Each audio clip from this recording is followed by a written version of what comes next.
8 inch જેટલો વરસાદ થતા અહીં પૂરની સ્થિતિ સર્જાઈ હતી। માણાવદર શહેરના નીચાણવાળા વિસ્તારમાં પાણી ભરાયા છે। આ ઉપરાંત માણાવદરની જીવાદોરી સમાન રસાલા ડેમ પણ પ્રથમ વરસાદે જ ઓવરફ્લો થઈ ગયો છે। જ્યારે માણાવદરના ગોકુળનગર, અમૃતનગર, ગિરિરાજ સોસાયટીમાં કમર સુધી પાણી ભરાઈ જતા લોકો ભારે મુશ્કેલીમાં મુકાયા છે।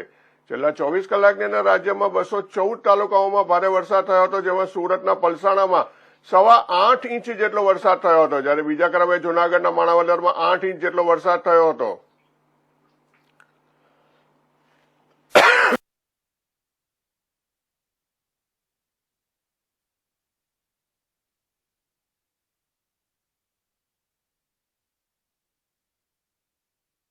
જુનાગઢ જિલ્લા તેમજ શહેરમાં ગત મોડી રાતથી અવિરત પડી રહેલા વરસાદને પગલે માણાવદરથી પોરબંદરને જોડતો જે રસ્તો છે તે પાણીમાં ગરકાવ થઈ ચુક્યો છે। ખાસ કરીને વાત કરવામાં આવે તો અવિરત મેઘવર્ષાને પગલે જે છે આ રસ્તો બંધ થઈ જતા વાહનોની જે લાંબી કતારો છે તે જોવા મળી રહી છે।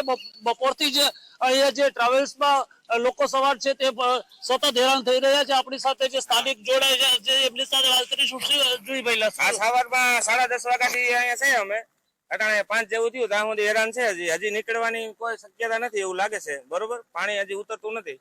કેવો વરસાદ છે? વરસાદ બહુ સારો છે।